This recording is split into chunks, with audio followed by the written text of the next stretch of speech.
يعد الأمر إذن خافيا على أحد.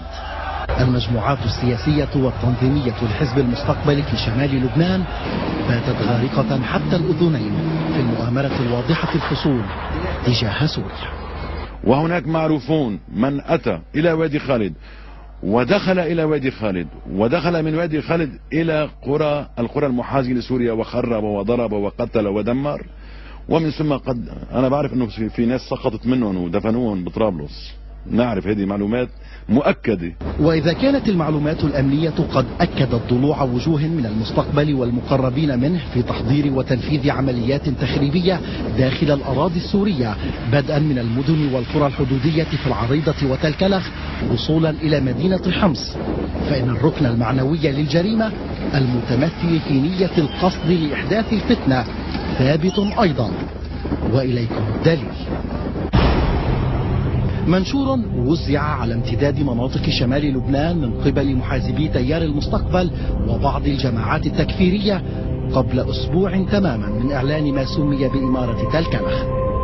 المنشور يقول صراحة إن لقاء علمائيا في طرابلس والشمال يؤيد التحركات الاحتجاجية في سوريا ضد ما أسماه جرائم النظام بحق شعبه، ما يعتبر تدخلا واضحا في شؤون بلد مجاور والتحريض عليه. أقول بصراحة، هؤلاء ألا يتكلمون عن السعودية وقمعها الشديد والمخالفة الشديدة لكل المقاومين المجاهدين في السعودية وفي مناطق مختلفة منها؟ في البحرين، أين هم من البحرين أشد قمعا؟ أين هم في السعودية؟ أين هم في اليمن؟ لما سوريا بالذات؟ سوريا الآن هي الحد أو الخط الأحمر الذي لا يجب أن يقترب منه أحد، لأن سوريا الآن هي البلد الوحيد الممانع المقاوم في هذا الشرق وفي هذه البلاد الشامية بالذات.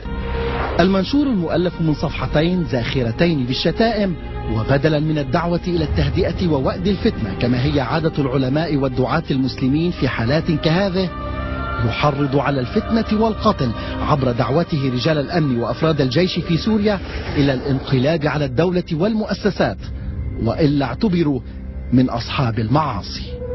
هذا خروج عن المنطق، حتى خروج عن الشرع. هذه فوضى حقيقية.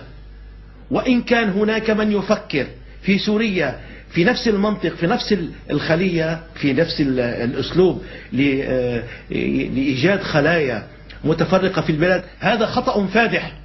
وإذا كان منشور ما سمي باللقاء العلمائي قد سبقته محطات من التحريض العلني ضد سوريا كما حدث فيما سمي بيوم الغضب الذي أحرق فيه حزب المستقبل ساحات لبنان، فإن الموقف الشرعي للتيارات الإسلامية الوازنة في الشمال زاد عليه أبناء طرابلس وعكار التذكير بأن الإسلام يوصي بسابع جار، فكيف إذا كان هذا الجار هو الأقرب ومصدر الخير؟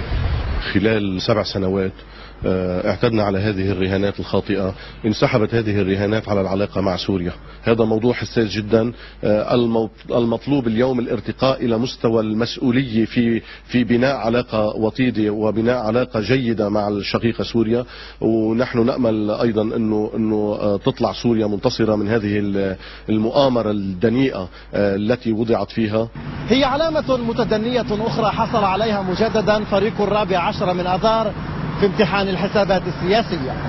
وإذا كانت الامتحانات وسيلة لإثبات القدرة، فإن تيار الممانعة والمقاومة أثبت وللمرة الألف أن كل التحريض والمال والسلاح لا يمكنه التشويش على حفظ القاعدة نفسها.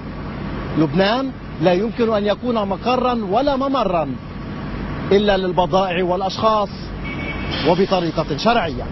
ضياء أبو طعام، تلفزيون الدنيا، من معبر العبودية، شمال لبنان.